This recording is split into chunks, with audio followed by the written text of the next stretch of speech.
We still don't get paid what I believe we're worth. I had secretly been wanting to try health coaching. Women have been dropping out. Your body is the next frontier of liberation. You have to monetize. We buy into this idea that anyone can do this. Your body becomes proof. Whether or not we're trying to sell a service or a product, all women are brands. Now I'm a health coach. My name is Kyla Tova, and this is Your Body, Your Brand. Episode 3. To sell ourselves is female. Okay, so at the beginning, I was just writing. This is a sentence in my head. At the beginning, I was just writing to help people. Meet Stephanie Ruper, the creator of Paleo for Women, host of the Well-Fed Women podcast, and author of Sexy by Nature. I very much believed that people just needed to know and deserved to know the stuff that I was saying. And I went to AHS, the Ancestral Health Symposium, which then was the only, paleo meeting on the block. In August of that year, just 4 months after I had started my blog, 3 months, I was fortunate enough to have come on Diane's radar before then. Here, Stephanie's referring to Diane Sanfilippo, author of Practical Paleo and the 21-Day Sugar Detox. And so I went to AHS and I was sort of in the know. I was allowed into the circle. And I had a lot of very productive conversations there with people who had been doing this as a career. And the most common thing everybody there said to me was, Steph, you have to monetize. Steph, you have to monetize. And I was like, no. And that's the conversation I had all weekend was me saying, people just deserve to know. And other people telling me, look, you are creating value. You're spending your energy creating value to give to people. And it's not unethical for you to ask them for some kind of payment in return. And you can also make it such that there were a couple of things that were really important to me. One, someone told me that you need to remember that people invest emotionally in things in which they invest financially. And so if you ask them to invest, and also they want to spend money, he was always telling me people want to spend money. So if you ask for a financial investment, there might be a better chance that you'll actually be able to help people. I met Stephanie Ruper in 2012 after I became a super fan of her blog. She was writing about the things that mattered to me: eating disorder recovery, healing polycystic ovarian syndrome and secondary amenorrhea, which means no longer getting your regular menses when you're not yet in menopause, and more, all while following a paleo diet. Steph represented a model of the perfect career. She was studying to become an academic. She was writing books. She got to think about food and exercise and health all day. And most important, she was helping people and getting paid for it. I first discovered Steph in the health coaching world around the time when I was fully immersing myself in the workforce. I was commuting 2 hours each way for work and working from 5 or 6 a.m. until almost midnight for less than the cost of living. And worse, there was no payoff for the work I was doing. I was helping a CEO get richer, sure, and I was engaging in the exciting work of getting a startup off the ground. But other than that, I didn't feel like I was making much of an impact with my career. So I started blogging about eating disorder recovery, exercise addiction, and the paleo diet. And all of a sudden, other women started reaching out to me. My little unpaid blog was making a difference in people's emotional and physical health, whereas my stressful, underpaid corporate job was wasting fuel, time, and creative energy while making someone rich even richer. That's when I decided it was time to do the thing I saw others on the internet like Stephanie Ruper successfully doing. It was time for me to sell myself, because it seemed like I was the product that people wanted. Over the past several years, I've wondered why I was so eager to find something to sell, and why the product that I became most excited about was my own brand. I reached out to Daniel Pink, who is an expert in the business world on sales and motivation. He's the author of several New York Times best-selling books, but I wanted to speak with him specifically about the one that stood out to me. To sell is human. And I asked him, is it really human to sell? Yeah, well, that's a great. I mean, I think it's a great question. There are different levels there are different levels of that. I mean, one of them is that in a business setting, we want to sell stuff because that's how we survive. Right. That's the most base answer to that question. But I think at another level, we want to sell stuff because we believe in something and we want to make a difference. And I think that's the most exalted version of it. And for most of us, our efforts fall somewhere on that spectrum between this kind of noble, I believe in something so deeply, I need to tell others about it and convince them because that's going to make the world a better place, to I need to sell this Toyota Prius this month or else I'm going to get fired and not pay my mortgage. Right. So, and so all of us live on one, spectrum, some part of the spectrum, and we don't stay on that part of the spectrum all of the time. So like in a given day, a given week, a given year, we're moving across it. It's true. In a capitalist system, we sell to survive. You can't barter your way to a new iPhone any easier than you can for food or shelter. But the internet, specifically coaching, taught me that the most noble way to make money was to be inspiring, to help other people. And at this particular point in history, the people who are best at inspiring seem to be the ones who also sell the most. So do you think, in a way, to sell is human? Like, I know that it's a clever title and that's sort of the thrust of the book, but is it the system that we live in, or is it just something that as humans we just want to do? Does that make sense? Yes, absolutely. And I think it's something that as humans that we do want to do. And it's something that we do. That's that in some ways is the most important thing. That for this batch of research, I did some surveys, big sample of workers in the U.S., and I found that people are spending on the job a huge portion of their time in this thing that's kind of sort of like sales. They're persuading, influencing, convincing, cajoling. Mm-hmm. They are sitting in a meeting and they're trying to get someone to see things their way. They are trying to get someone to come and work on their team rather than another team. They are trying to convince their boss to not do something stupid, or they are a right. boss and they're trying to convince their employees to do something different or do something in a different way. And if you look actually at the content of what people do on the job, a huge portion of it is this thing that's kind of sort of like selling. I mean, it's something that, in some level, it's a hugely important component of what we do for a living, even beyond simply selling a product or service. So, as humans, we're used to non-sales selling, as Dan calls it. And with the rise of the internet, we've gotten used to using these skills on a consistent and even constant basis. So one of the things that you said in the book, and again, this is, not written recently, right? But yeah, I wrote this book about 5 years ago. Yes. Right? And so the pace of the internet especially has really, really picked up just in that 5-year period is insane. And, you mentioned the technologies that were supposed to make salespeople obsolete, in fact, have transformed more people into sellers, which is an incredible statement. But also when you look around, like, for example, my entire Facebook feed, I don't know if there's anybody who isn't selling something on Facebook. And it doesn't necessarily have to be a link to their Etsy store or to their group coaching program. People are selling everything from their events, trying to sell a little bit of their personal brand, getting people to like them, getting people to comment or share. That in its own way, is a sale in and of itself. And I'm wondering kind of what your thoughts are in terms of how just that statement has transformed in the past 5 years since you've written the book. Yeah, I mean, I think that the deep changes started before that, but certainly those changes have deepened and accelerated. So if you just look at what you do, I mean, you're an online marketer. Like, that was not a thing 20 years ago. Okay, and so and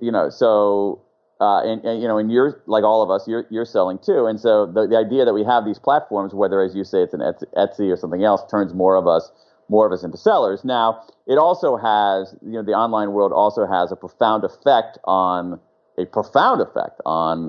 selling and persuasion and influence of every kind. More broadly, because it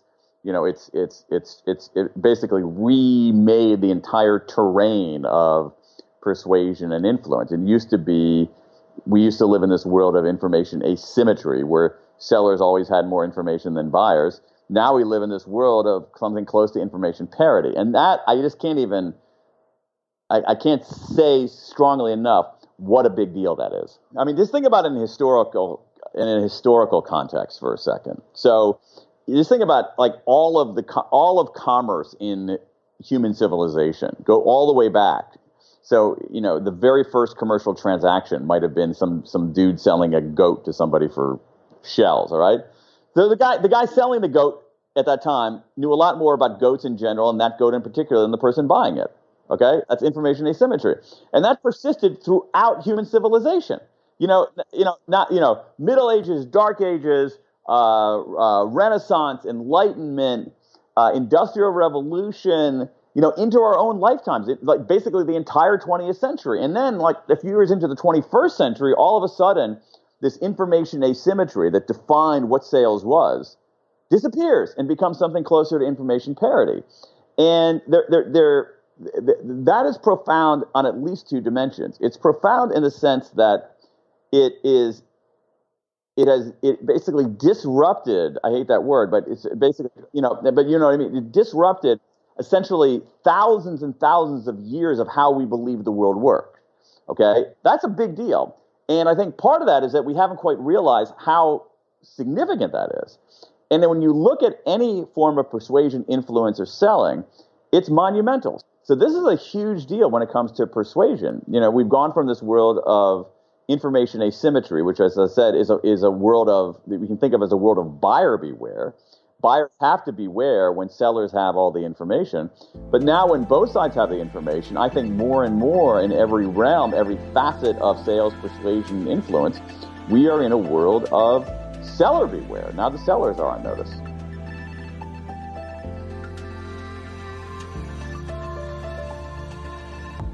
All right, so why is this relevant to our discussion here on the podcast? As Dan mentioned, in the past, people had to rely on salespeople to give them the information they didn't have. Today, however, because we're so inundated with information and because the algorithms that determine which information we get are fine-tuned to cater to our preconceived notions and biases, buyers feel like they already have all the information. What they care about is not necessarily what the information is, but who is giving us the information. In order to rise above the noise of social media algorithms, paid ads, and search engine optimization, people have had to change their tactics from making a hard sale to something that's a lot more subtle. Well, the unmarketing itself started out, could be almost 20 years ago, where it was almost like going with your grain marketing instead of against it, which was what felt natural to you. And it was created as an alternative to people pitching only cold calling and advertising and push messaging. So it was getting yourself in front of your target audience. So when they had the need for your product or service, they choose you. That's Scott Stratton, known on Twitter as @Unmarketing. He and his wife Allison are the authors of Unmarketing, Unselling, and their latest book, Unbranding. While they focus primarily on the branding of corporate entities, the lessons that Scott has learned and shares about in his talks also apply to the people who want to brand themselves online. I hated all the classical techniques of it, and I thought there's got to be a world out there, there's got to be a crowd out there that thought the same way I did, which was interruption was not the best way always to market. So I picked the name because I thought it would look good on a book cover eventually. And if I do say so myself, I think it looks fantastic on a book cover. And that's kind of where the thing started. For me, in my brain, first and foremost, it's always about hooks. I always have hooks. It's always about what can hook somebody. And a book or a company name or a talk name is like, okay, your goal of your title, the goal of the brand name is for people to say, all right, I want to figure out more. I want to learn more. Like, what is that? And it piques curiosity, which I think most of marketing is. So Scott mentions this interesting word, brand. It's in the title of the show, so obviously I think it's important. But what exactly is it, and why is it important? Well, historically, branding was a way of showing others what you owned. When you think of branding, think of cattle, right? Cattle are physically branded with someone's logo with a hot poker to help distinguish ownership. In the modern sense of the word, however, branding is less associated with ownership and more with consumption. Over time, people who had something to sell would put their brand or logo onto a box or a sign or the packaging to give people reassurance about the quality of what and from whom they were purchasing. And as brands, logos, became signals about quality, they began to stand in for value. When you purchase from one brand over another, you make a statement about what kind of value you can afford. And as brands became even more ubiquitous parts of our lives, about how you could be valued in your own community. A brand distills a company's message into something that's easy to understand. Marketers understand that in a world where the buyer has a choice, the seller must beware, and the seller better make damn sure that their message is clear and concise and easy to consume. Brand is by necessity reductive in order to make it easy for people to make a choice about what to buy.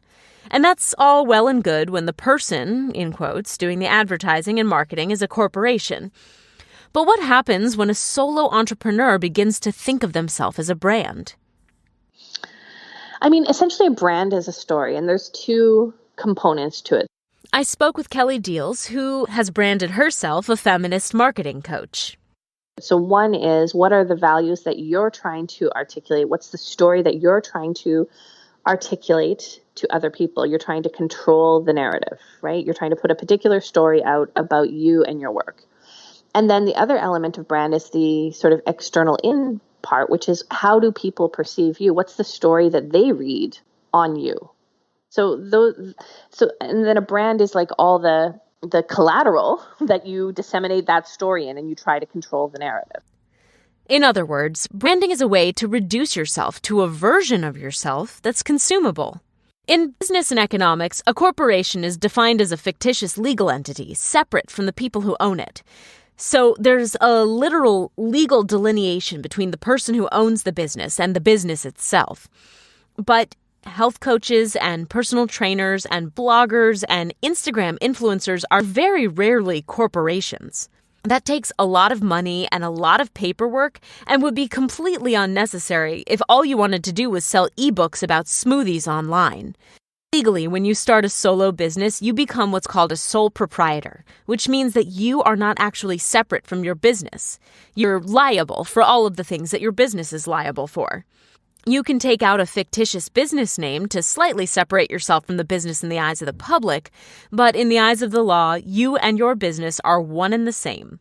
I find that to be a good metaphor for what I see happening when we begin to brand ourselves, to make our bodies our calling cards, our logos, our value.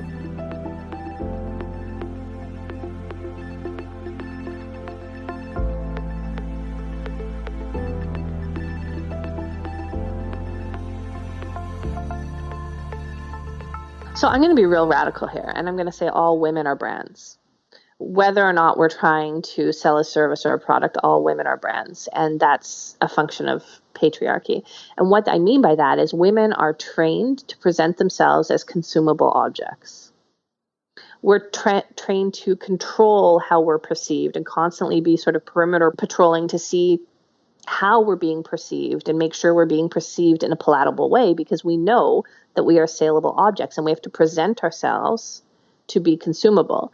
So what I see in the intersection of online marketing and lifestyle marketing and this notion that women are brands is that we have to sort of turn the volume up on making ourselves saleable. But it's part of feminine conditioning to make yourself saleable. So what we're doing now is professionalizing it and turning the volume up on it. Right. And we're sort of legitimizing it by saying, well, but this makes you money, so ... Right. Well, I mean, a lot of things make you money. Robbing a bank makes you money. It doesn't mean you go do it. That is a very good point.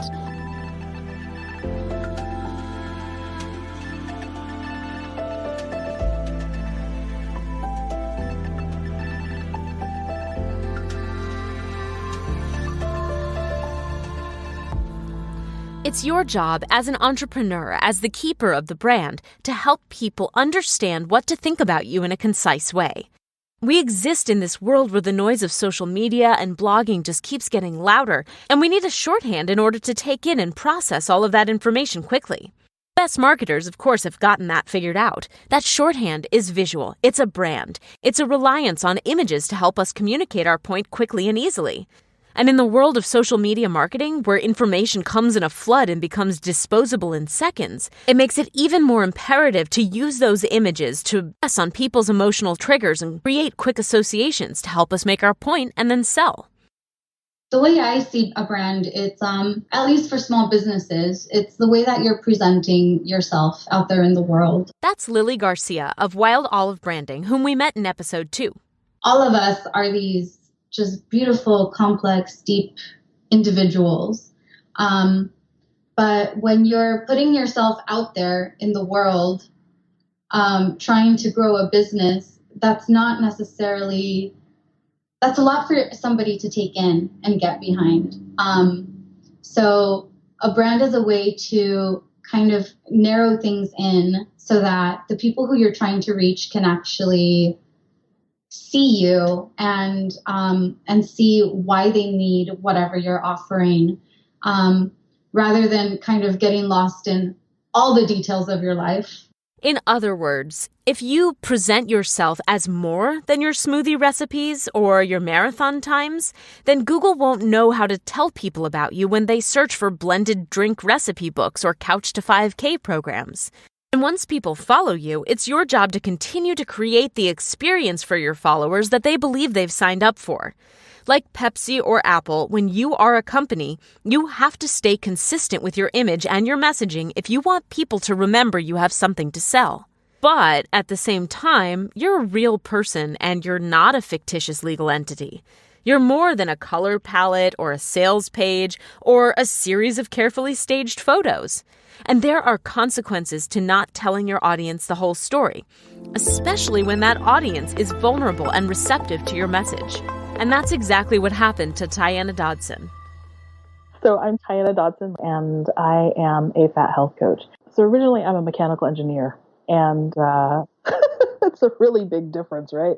But I was married and thinking about a family and just the lifestyle that I wanted as a person who was, a member of a young family. I didn't want to have to balance kids and a career all at this time. It just seemed a little bit much. That basically all led up to the decision, well, okay, what are you going to do with yourself now? Because after 3 months of being Martha Stewart, I was bored. I was bored. I was bored to death. I was like, I can't DIY anything else. This is, oh boy, this is getting much. So, I had secretly been wanting to try health coaching. And that was because I saw a health coach after I had gotten back from Germany, because, of course, I was going to lose the weight for good. And she had the answers, so I thought. But what I found out was oh, I really like this. She's working from home. She's got time to go shopping at Whole Foods. She's helping people. She's even, able to work out when she wants to and go and roll in the grass and be happy. She just seems so damn happy. And I was like, I want that, So I decided, hey, nutrition has ended up being super, super cool. And I want to work from home. This is great. Let's try health coaching. And so I did. In 1895, Gustave Le Bon published a book called The Crowd, A Study of the Popular Mind. It was one of the first in what would become a deluge of texts prescribing the application of this fairly new field of psychology to the manipulation of public opinion and the marketing of goods and services. Crowds, Le Bon wrote, have always undergone the influence of illusions. Whoever can supply them with illusions is easily their master. By illusions, he meant images, and by images, he meant public relations and advertising. He goes on to say, when studying the imagination of crowds, we see that it is particularly open to the impressions produced by images. A crowd thinks in images, and the image itself immediately calls up a series of other images having no logical connections to the first. Our own reason shows us the incoherence within these images, but a crowd is almost blind to this truth and confuses with the real event what the deforming action of its imagination has superimposed thereon. A crowd scarcely distinguishes between the subjective and the objective. It is the images evoked in its mind, though they often have only a very distant relation with observed fact. All right, put plainly, Le Bon was saying that images are a powerful way to manipulate people's emotions and resultant actions. While you may not think of yourself as the crowd, every single one of us, being human and subject to human psychology, is susceptible to persuasion, and especially susceptible to persuasion by images. Well, Le Bon believed he was just writing of the lower classes, assuming that he and his educated middle-class readers were above persuasion. He actually touched on something universal. Images matter, and they are powerful, powerful tools of persuasion. As a result, Le Bon's writing would go on to influence the creation of the field of public relations, as well as help us shape our understanding of effective marketing psychology. By the 1920s, as the concept of public relations was being codified in books like Propaganda and Crystallizing Public Opinion by Edward Bernays, nephew of Sigmund Freud, the image came to be seen as a prime tool for marketing and advertising. In his book, PR, The History of Public Relations, media studies professor Stuart Ewan quotes Harry Overstreet from the New School for Social Research, who believed that images give marketers the power of selective emphasis and the power of suggestion. Overstreet says that these powers can induce an imagined experience in the mind of a viewer, a serviceable mental occurrence that could guide a person unconsciously towards certain desired conclusions or actions, with the added benefit that the spectator will be unaware that he is even in the process of being persuaded. Professor Ewan sums up, the secret of all true persuasion is to induce the person to persuade himself. The chief task of the persuader is to induce the experience, the rest will take care of itself. And per Overstreet, the secret of it all is that a person is led to do what he overwhelmingly feels. Practice in getting people to feel themselves in situations is therefore the surest road to persuasiveness. Again, in other words, the job of the marketer is to make you see yourself reflected in their imagery, to help you feel like you belong. So when it comes time to make a sale, you're already sold. You just have to hand over the money. Whenever you like and follow a coach or a nutrition brand or a personal trainer or an athletics wear company, you've already bought in, even if you haven't actually given them a single dollar. You've told them that the images they've used is selling a version of you to yourself that you already identify with or that you aspire to. Which is, I believe, why so many of us willingly hand over our money to anyone who looks the part of healthy or fit, and why so many of us turn to coaching or training or trying to start a blog and an Instagram as viable career choices. We see the Instagrams of coaches who look so happy and free and healthy, and we can't help but be seduced. And when we get an email from somebody we follow telling us how easy it is to start our own business just like them, or friends post an affiliate link to a health coaching program in an effort to grow their own income streams, which I admittedly have done in the past, we're already primed to want to buy. We've bought into the lifestyle. We're wearing the leggings, doing the workouts, or cooking the food. We, too, can have the life we've always wanted since the first time we saw it on Facebook. And now there is a way for us to fund it. We just have to literally become the brand.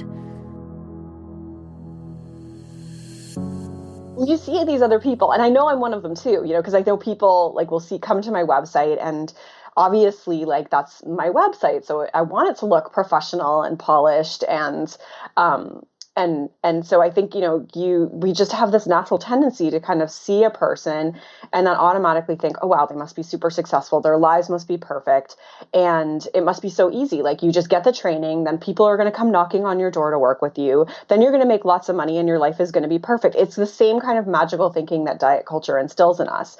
And I think that, I kind of went down that's what I initially thought, when I wanted to become a nutritionist or become self-employed as a nutritionist. I just thought, okay, I'm going to get this training, and then, I've got my blog, and then people are just going to come and show up. And I didn't really think, oh, I'm going to have to spend a lot of my time, marketing and selling my services.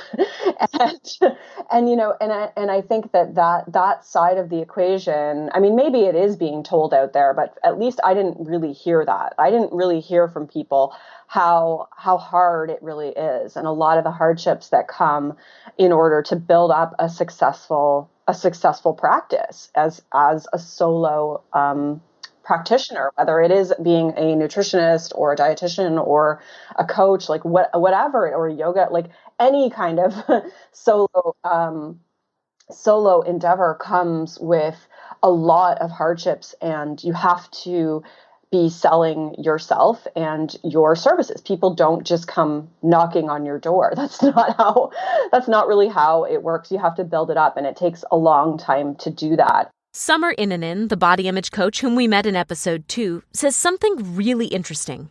You have to be selling yourself. In a world of seller beware where the customer already has the information, the real product isn't what you're selling, it's you.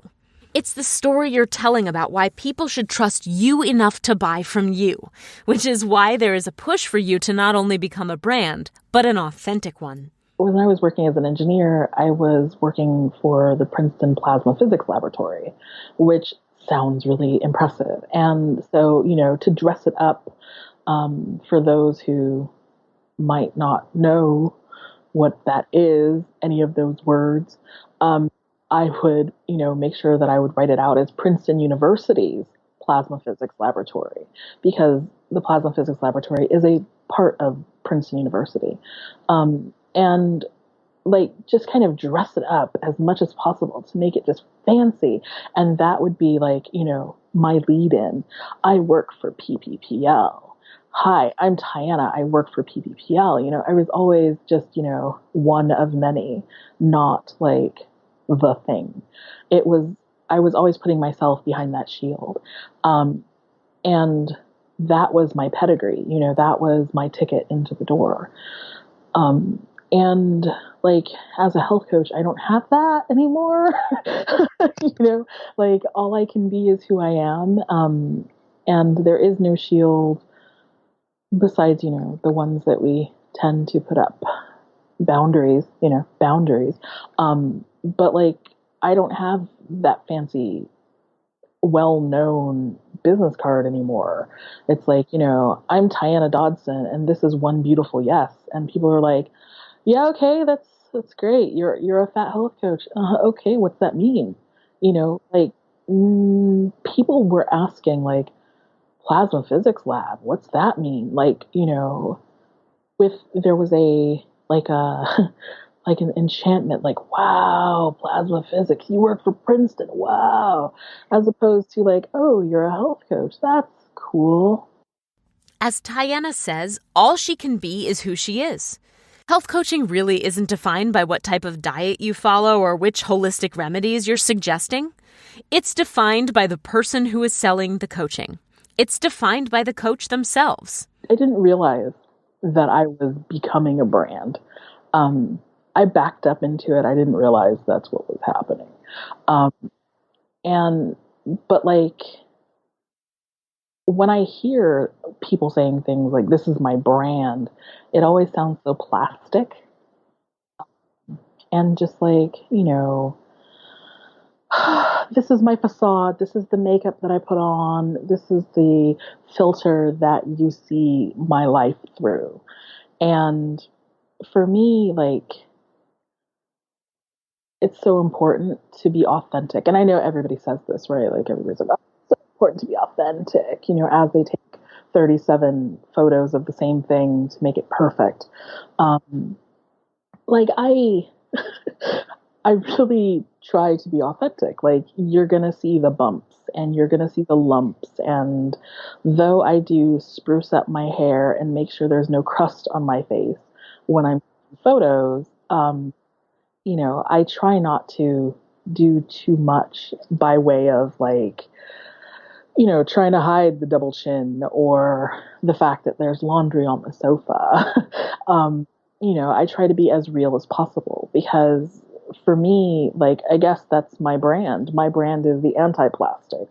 I mean, my brand is, this is my life, and it is what it is. And sometimes it's pretty fucking awesome.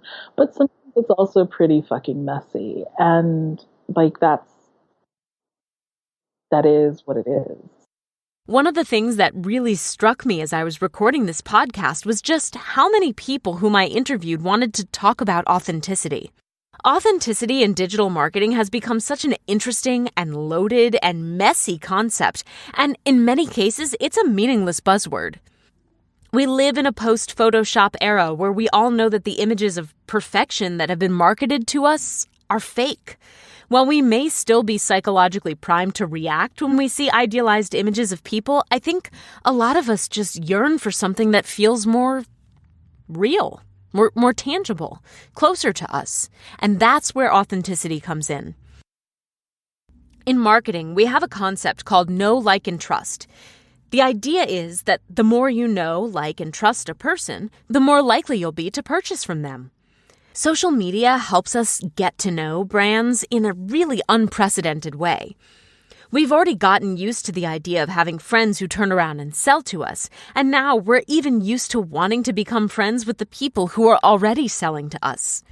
With platforms like Facebook and Instagram helping us to blur the line between our personal lives and our personal brands, we've entered an age where we really have to navigate this fine line between what is authentic and what is professional.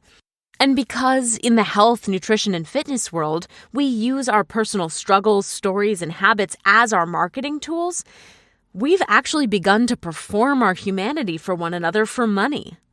All I can do is sell myself, not an aspirational version of myself, but just who I am.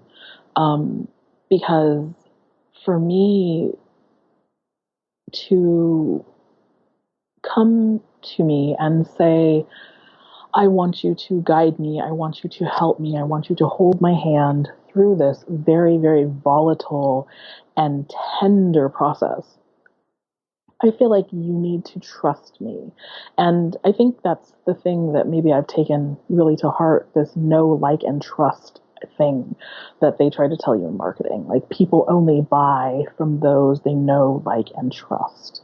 And so it's been very important to me to, when I'm writing or when I'm taking photos, like, to make sure that these things, these representations are as real as possible so that you actually are getting to know me.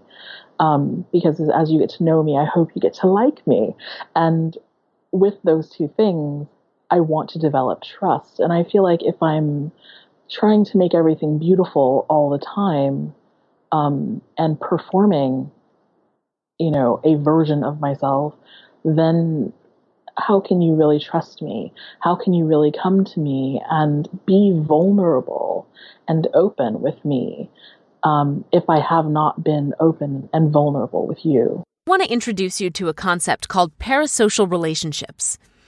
A parasocial relationship is a one-sided relationship in which one party is invested in the connection with the other, while the other party has pretty much no idea that the first party even exists. Let's take, for example, podcasts. Have you ever listened to a podcast and felt like you've gotten to know the host? You can hear the host, you can learn about their life, but the host themselves is just pushing media into the world, unaware of who's actually listening. When I had my old podcast, Finding Our Hunger, I had people who would send me emails asking me about my dog or express condolences for the stressful week I had just talked about. And I had never met them before. The common refrain in those emails was, I feel like I already know you. Traditionally, before podcasts, people have mostly formed parasocial relationships with celebrities like Hollywood stars or famous athletes or TV personalities. Social media has acted like this great leveling tool, allowing ordinary people to achieve extraordinary and celebrity status within their niches and communities. Platforms like Facebook and Instagram prey on our tendency to form these parasocial relationships. They prey on our desire to connect with celebrity and to build community. And they give us a way to feel like we're actually literally, friends with the people we follow. And becoming a friend is the ultimate marketing tool, because as we've discussed, good marketing is built on the principles of know, like, and trust. The better I know you, like you, and trust you, the more likely I will be to buy something from you. And whom do you know, like, and trust more than your friends? That's why, as a coach, trainer, or blogger, you need a clear brand that's specifically built around your personality first and your offering second. You need people to want to follow you. The Institute for Integrative Nutrition is churning out health coaches. Anyone can sell you the advice you want to hear. Remember, there's information parity, as Dan called it. If you want the advice on keto or veganism or high-intensity interval workouts or Beachbody, it can be found. But only one person can sell advice your way. So what you're selling is not really advice. You're selling yourself first. But because you aren't a business, or at least not all of you, you also have to continue to represent your brand message to remind people that you have something to sell. Here's Allison Stratton of Unmarketing and Unbranding. Well, that's that you don't make friends so you can sell to people. Like, that's the thing, right? Like, we talk a lot when we're talking to individual entrepreneurs, right? Or small companies. And we say, like, both of us would say we've connected with more amazing people online talking about music, talking about kids, talking about sports, talking about like these fantasy are the football. Yeah. These are the things people connect over. They don't connect over buying your product. And so it's about positioning, right? Which is what Scott's talked about. It's okay for the people you meet online to know that you're a realtor. It's okay for them to know you own a software company or some kind of company. And if they trust you, when they're seeking out that service, they're going to come to you. And it's okay to provide helpful information. We've talked about blogs and all these different things you can do, or a great app that helps people in your area, area of expertise. But that isn't the same thing as going online to make friends to sell to them, because that's not really making friends. People don't have dollar signs on their forehead with how much money they're worth to you. If that's what it is, you're not really there to make friends. And that's the thing. I don't think most people like Tiana, like those of you who are listening to the podcast, actually go into health coaching because they see people with dollar signs on their heads. I believe they go into this field specifically because there is a true desire to help. And that's where authenticity comes in. We carefully cultivate our friends lists and curate our connections to create relationships while also carefully positioning ourselves as experts in whatever it is we're selling whenever we post, podcast, or private message. There's a certain amount of authenticity that just gets lost when the end goal of the relationship is to drive toward a sale, a referral, or some sort of transaction. No matter how much you truly believe in the friends you've made as a result of your marketing, there is an air of inauthenticity inherent in the relationship. Yeah, and one of the problems with authenticity, too, is it's gotten to the point of being inauthentic. You know, the inauthentic authenticity, which is trying to be authentic. Trying to be like, if authenticity is your marketing plan this quarter, it's not a campaign, right? Being authentic and being true or transparent is not like a marketing tactic to me. You don't try it out for a quarter and see how it goes. You either you are or you aren't. And I think that individuals can create connections and create friends, but brands, that's not their job. Brands is to be able to be providing a product or service for their customer base and be there when they need to be on the service side of things. And I think the problem is we've skewed it all the other, to the other side.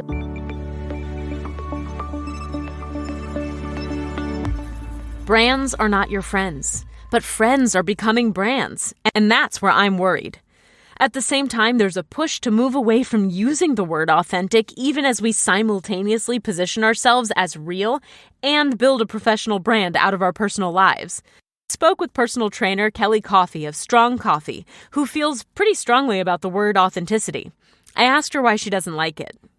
Oh, God, because it's just so overused. I hate marketing. I hate it. I hate the machine, I actually am in the process of getting my website sort of cleaned up, and the guy that does my website, showed me a sample new homepage, and the first word, it was authentic. It was like authentic wellness for the real woman or something, and I immediately broke out in hives, and I was like, "Get that word off of my website!" No, and what's really funny, of course, is that, arguably I'm the most authentic wellness professional in a lot of different spheres. Like, I'm an open book. There's nothing that I won't talk about. There's nothing that I'm not comfortable sharing. Like, I am all out there, and still, like, that word it's just been co-opted for money.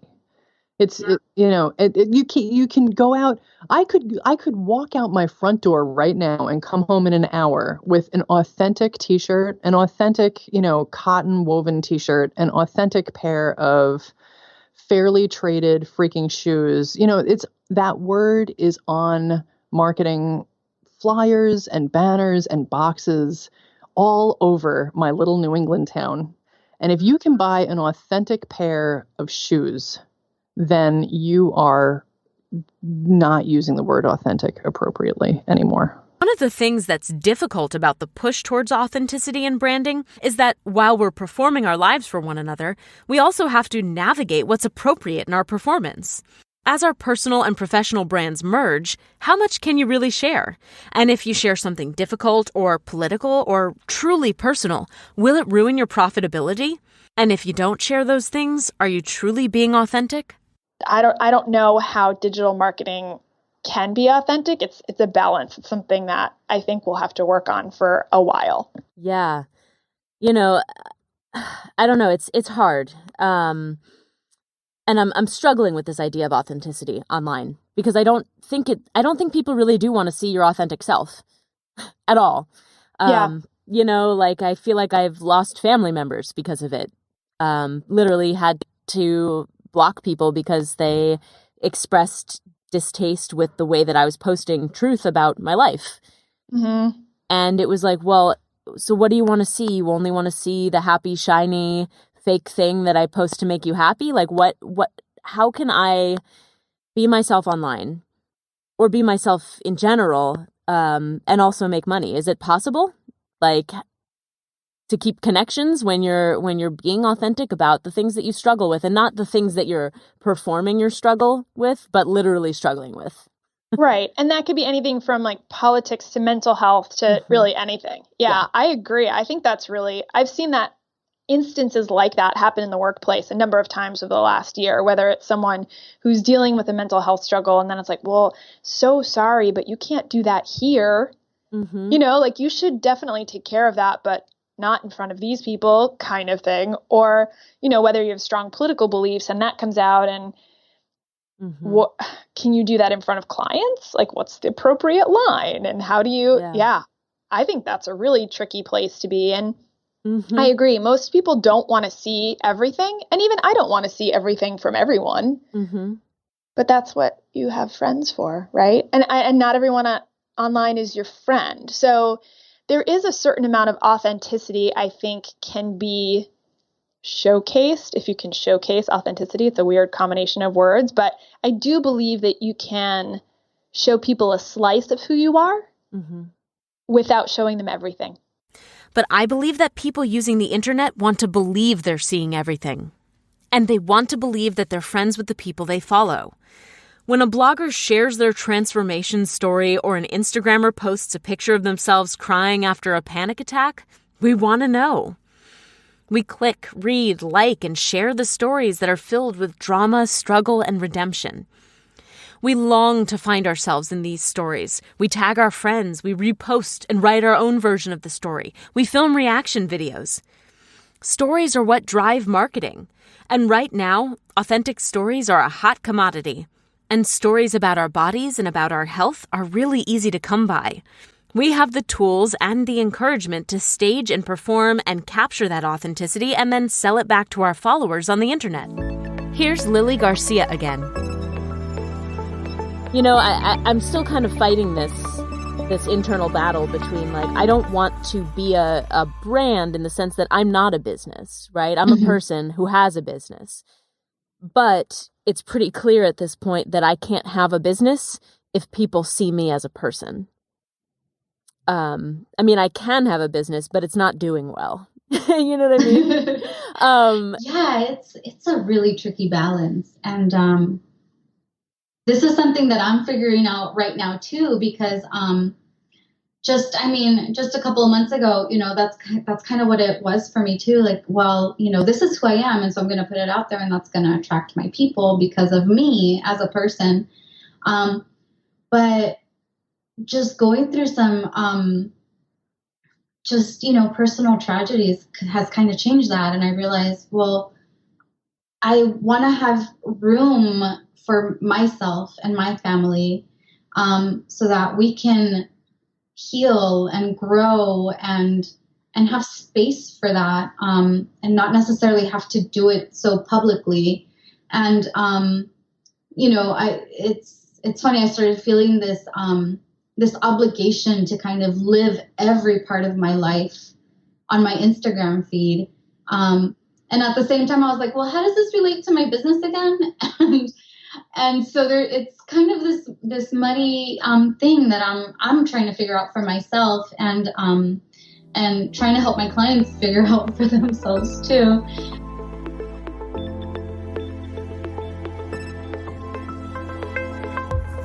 One of the best ways on the internet right now to build a following, to sell things, is to tell your own story, right? And I think that what happens is we start to mimic the people that we want to bring in, and they start to mimic us as purchasers, if that makes any sense. And I'm curious how you remain authentic when you're telling these stories, when you're being a storyteller and trying to talk to your persona. If, say, the story that you're telling, maybe you've moved beyond, right? Like this guy who's now written 9 diet books. Is it, like he's probably has to go through the same transformation story over and over and over again. This will hopefully help make my point, because I realize I'm getting into the weeds. But, right, so he's telling the same story about I gained the weight, I lost the weight, I hated myself, I love myself, etc., which then mimics kind of what you want your audience to feel when they purchase or when they make their purchasing decision, right? But at some point, it stops being authentic, because either you really, truly do have this belief that you're bad, then you're good, then you're sad, then you're happy. Yeah. Or you're just mimicking what you want your audience to feel. Like, how do you stay authentic? Yeah. Okay, so that's interesting. So you're using mimic in a slightly different way that I, than I use it. But I see where you're coming from. The, I think that the way you, maybe I'm wrong, and maybe I'm naive about this, but I think that people know when they're being inauthentic. Deep down, they know when they're being inauthentic, and they know when they're being authentic. I really think deep down, people are generally know that. And the question then becomes, once you know that you're being inauthentic, are you willing to tolerate that feeling, that horrible feeling that I'm not being authentic, that I'm bullshitting? Forgive me. And no, please. Okay, and so and I think we know deep down when that is happening, and we feel a certain way when that is happening, and it's an uncomfortable feeling. And the question is, how do you respond to that uncomfortable feeling? And I think that when we have that uncomfortable feeling, the way we respond to it is to say, you know what? I can do better than this. I can do better than this. That's not good enough. That's not how I roll. Yeah. And I think that's what you have to do. And again, I think it's, as we've been talking about, I think it is at this juncture of doing the right thing and being a good business person, because that inauthenticity is not going to last for very long. Yeah. So it really goes to the question of how do you reckon with that uncomfortable feeling. And if you say instead, it's not really an uncomfortable feeling. It's normal. Everybody does it. All right. It's not really an uncomfortable feeling. Sure, it's an uncomfortable feeling, but I'm just going to endure it for another week or another month. But another week becomes a month, and another month becomes a year, and another year becomes a lifetime. I just think it's really, that there's a moment of truth where you experience that feeling, and you have to decide what to do. And I think, I don't want to say it's an easy choice, but we all know what the right thing is to do when we confront that moment of truth. Dan's right when it comes to people who know that they're selling bullshit, when they know that they're trying to deceive. But in this post-authentic world where we're literally being taught how to sell every time we log into Facebook, I don't think it's as easy as Dan makes it out to be anymore. Because the question isn't whether or not you're being authentic, but rather, what is that authenticity doing for you and the people you're selling to? What are the larger structures and systems that are driving that need to perform your life and your health for money? And how does believing in your own authenticity, even when you're carefully curating your online presence, speak to a larger social ill? I spoke with Sarah Benet-Weiser, a professor and head of the Department of Media and Communications at the London School of Economics and author of Authentic TM, The Politics of Ambivalence in a Brand Culture, and Empowered, Popular Feminism and Popular Misogyny, to try to understand exactly what authenticity is when you're selling yourself online. What is authenticity? I'm not particularly invested in truth and what authenticity is. What I am interested in is how authenticity is performed, and the different ways in which we invest as people, as citizens, as communities in different definitions of authenticity. So what I tried to do in the book is think about how it is that authenticity itself is a brand, and what goes into that brand, what makes what convinces a public that a product or a community or a piece of art or activism is authentic, and what is it that we think is inauthentic. So I guess let's step back then. So what exactly is branding then? What is the purpose of a brand? Well, I mean, it's been different throughout history, and when I started writing Authentic, the book, what I was noticing was that, I had studied advertising for many years. I taught, about, interpreting advertising and the different kind of, the messages that advertising sends to us. But what I was noticing more and more was that we had moved into an era where branding was about a sort of affective relationship with consumers rather than an economic process. It wasn't just branding is not about convincing someone necessarily to buy a product. It is much more about a kind of more diffused cultural process, not of commodification only, but of appealing to a group of people or appealing to individual consumers through affective relations, something that you feel loyal to, something that you feel particularly invested in, something that you, are interested in or enraged by in a particular way, something that, garners an emotional reaction. Right. Yeah, it's interesting. I've been thinking a lot about parasocial relationships lately, specifically as it comes to marketing online and even podcasting, right? And I think that a lot of that goes into branding today, where we expect our audience to develop a relationship with us, even as, we kind of like say, oh, I have a relationship with my followers, I have a relationship with my listeners, I have a relationship with my list, right? But we don't actually know who these people are, yet they feel this intense emotional connection to who we are as marketers, as sellers, as people who have something to offer, if that makes any sense. Yeah, absolutely. I mean, advertising has long been, and I write about this in the book, it's long, its basic premise is what historian T.J. Jackson Lears called a therapeutic ethos. Advertising sort of, its goal is to make us feel bad about ourselves and then to offer us a solution for feeling bad, right? So you feel bad because you're aging, so here's a wrinkle cream. You feel bad because you don't have a cool car, so somehow that's connected to your sexual life. So here's a cool car. Right. It's about making us feel bad, and it's about offering a sort of therapeutic solution. Here, we can make you feel better just by our product. Branding is slightly different. Branding is not about making us feel bad. It is about making us feel connected, and it's about making us feel like we belong with a group, or in a group. And even though lots of the processes of branding are the same as advertising, it has a different kind of point of entry in terms of how it establishes relationships with consumers.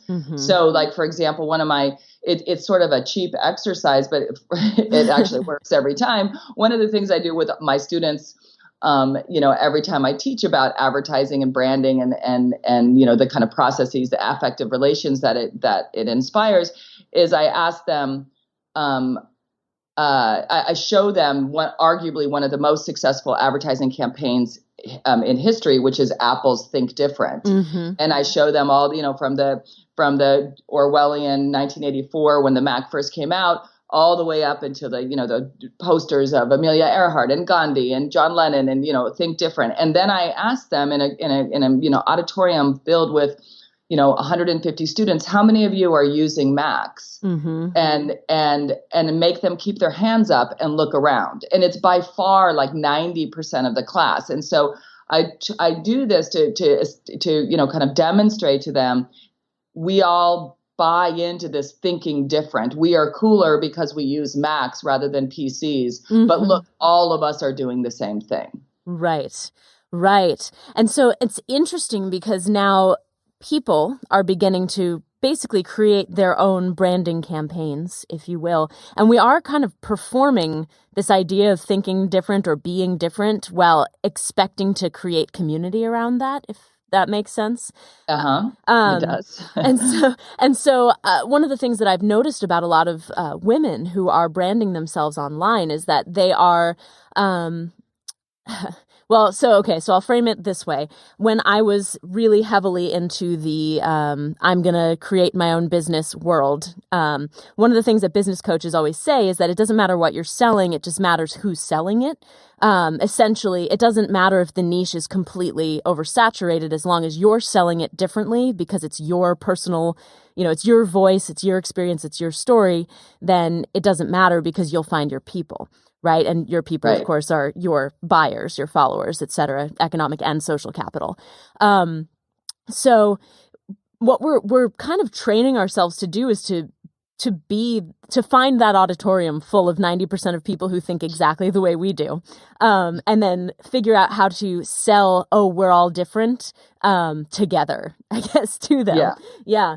And so I'm wondering about, and I don't know if there's really an answer, but how did this become the way that we now see, purchasing, the way that we see, I don't know how to better phrase this, if that makes sense. Yeah, no, I think, I guess, and I talk about this in the book a little bit too. I think about it, that trajectory a lot in terms of my students. So, noticing that my students went from coming to my, office to ask me about career advice, what should I do with my, with my career, I teach in the field of communication mm-hmm. and media studies. What should I do with my bachelor's degree in communication? So it went from those kinds of conversations to how do I develop a self-brand? Yeah.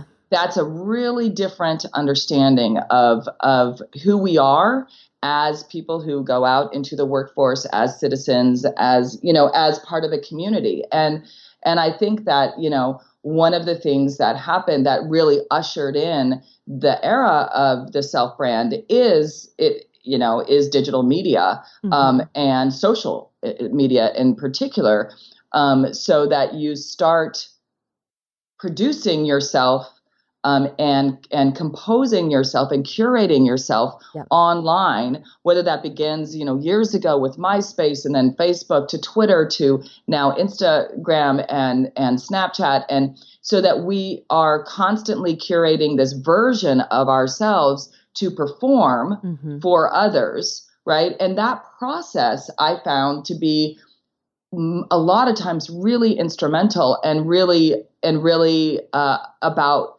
thinking of ourselves as commodities, as products. And I'm troubled by that because once we start understanding and exchange and interacting with each other as if we were products, we become things. Yeah. Right. And so some of those affective relationships that we so cherish end up being something that is about a commodity and a product rather than about, kind of emotions or feelings or just our kind of individuality. Yeah. And then that also speaks a lot to feminism, right? So the whole concept, at least of, today's hyper branded, self-empowerment movement, whatever, the whole point of feminism, at least in my understanding, was to have women not be considered objects, right? Like we are equal humans.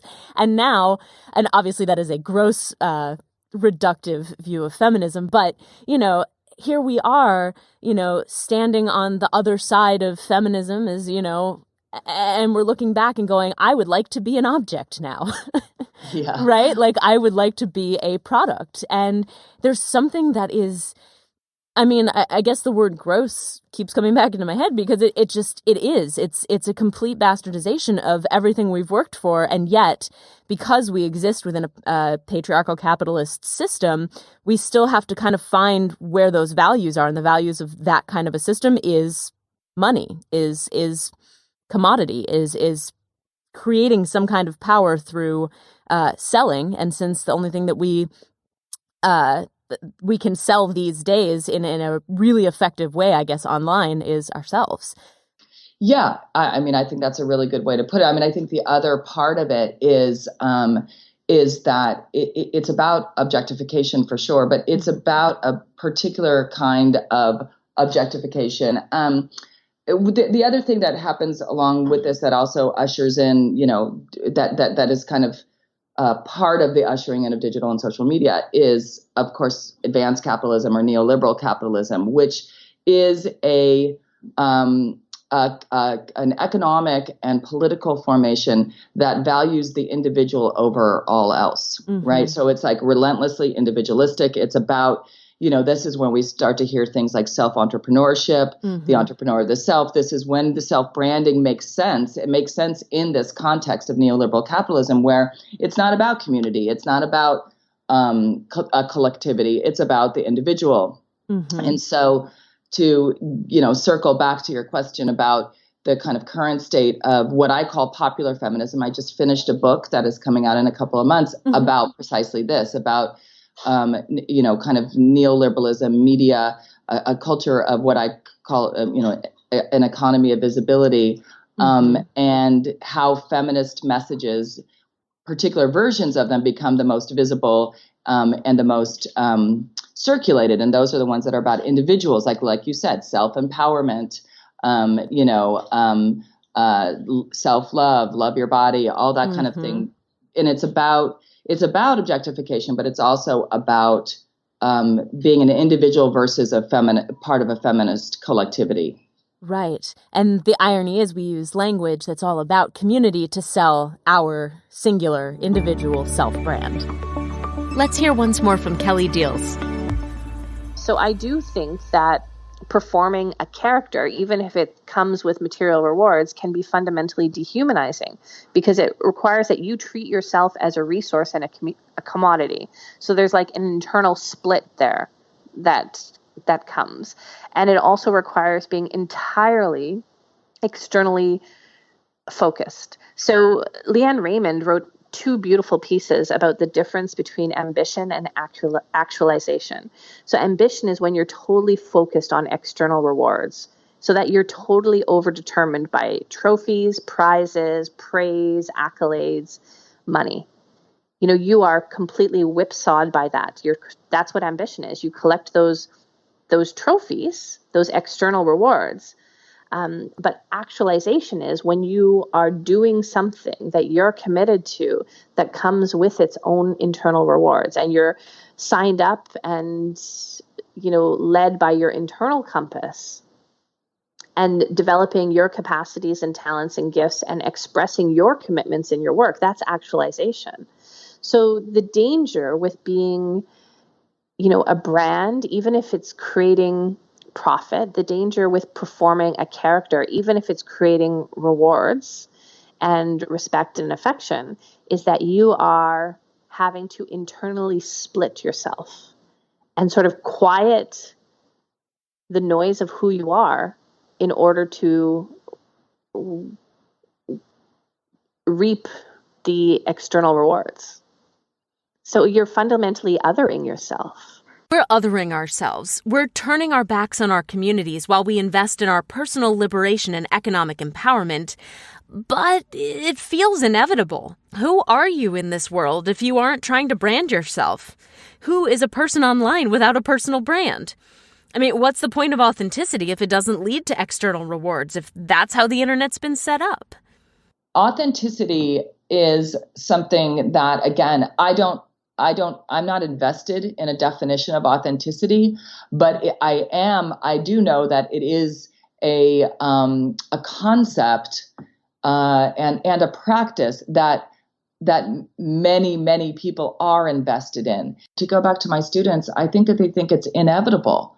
Like they will not be a success if they don't build an online brand. And I think that we have to push back against this discourse of inevitability of all of this, right? That if that is the rich thing about culture, is that it is a constantly moving terrain, and we make it. We do make it, even as it's made for us, right? And so to figure out how to make culture in a way that challenges this discourse of inevitability, of profit and accumulation of numbers, and this kind of emptying out of meaning because of circulation of messages, the rapid and relentless circulation of messages on social and digital media. We can do that. I just think we need to want to do that. We just need to want to do that. But if to sell is human, the corporate workplace is hostile to women, and the internet is giving us the tools to brand ourselves, will we be able to push back against the inevitability of online branding? Well, we're going to discuss the intersections of identity and economics more thoroughly in our next episode. The Your Body, Your Brand podcast was written, recorded, edited, and produced by me, Kyla Tova. Dramaturgical feedback was provided by Kendall Lynch. Music for the intro was written and produced by Mackenzie Quattlebaum. Concept photography for the website, social media, and podcast cover art was taken by Risa Scott of RF Scott Imagery.